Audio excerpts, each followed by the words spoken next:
नमस्कार, आप सभी का स्वागत है मेरे YouTube channel super trading Parveen में।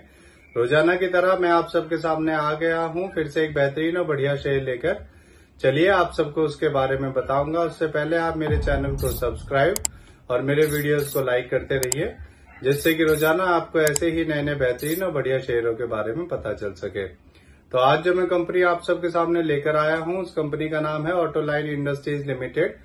इस कंपनी में क्या बड़ी खबर आई है वो भी मैं आपको बताऊंगा, और अपने इस वीडियो के लास्ट में आपको ये भी बताऊंगा कि ये कंपनी कैसी है, आपको इसका शेयर लेना चाहिए या नहीं लेना चाहिए, और इस कंपनी के नेगेटिव और पॉजिटिव पॉइंट्स क्या हैं।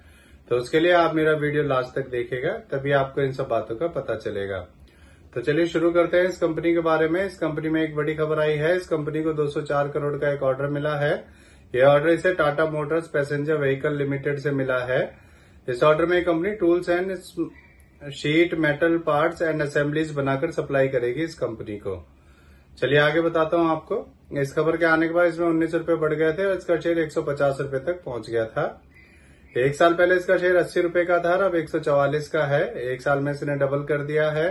सोचिए अगर आपने इसमें एक साल पहले 1 लाख रुपए लगाए होते तो आज आपके 2 लाख रुपए हो चुके होते। अब मैं आपको इस कंपनी के बारे में बताता हूं कि ये कंपनी करती क्या है। ये कंपनी 1996 में बनी थी।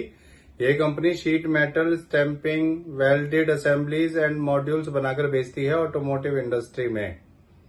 अब मैं आपको इस कंपनी के पॉजिटिव पॉइंट्स के बारे में बताता हूं। इस कंपनी ने पिछले 5 सालों में 18.3% CAGR की प्रॉफिट ग्रोथ दी है। अब मैं आपको इस कंपनी के नेगेटिव पॉइंट्स के बारे में बताता हूं। ये कंपनी लगातार अपना रिपीटेड प्रॉफिट शो करती आ रही है और ये कंपनी डिविडेंड भी नहीं देती है।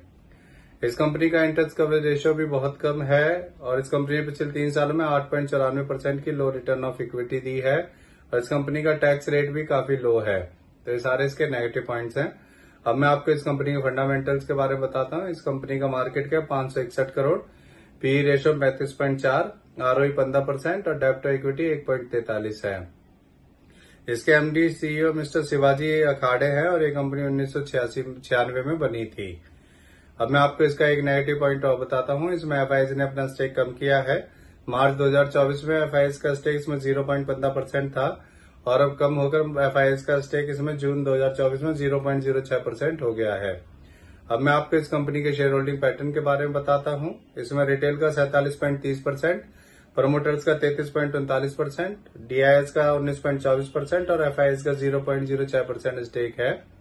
मेरे हिसाब से ये कंपनी ठीक नहीं है, क्योंकि ये कंपनी जब से शेयर मार्केट में लिस्ट हुई है तभी से इसका शेयर लगातार गिरता ही जा रहा है। आप चाहो तो इसके ग्राफ में देख सकते हो ये चीज, और पर अब इसने धीरे धीरे फिर से बढ़ना शुरू कर दिया है। तो इससे जुड़ी हुई ये नई खबर आई थी, इसीलिए आप सबके सामने मैं इस शेयर को लेकर आया हूँ। ये मेरी पर्सनल थ्योरी है। ये कोई शेयर सेल और परचेज करने की सलाह नहीं है, ना ही मैं कोई सेबी से रजिस्टर्ड फाइनेंशियल एडवाइजर हूँ। आप मेरे चैनल को सब्सक्राइब और मेरे वीडियोज को लाइक करते रहिए, जिससे कि रोजाना आपको ऐसे ही नए नए बेहतरीन और बढ़िया शेयरों के बारे में पता चल सके। और अब मैं कल फिर आऊंगा आप सबके सामने फिर से एक नया बेहतरीन और बढ़िया शेयर लेकर। धन्यवाद।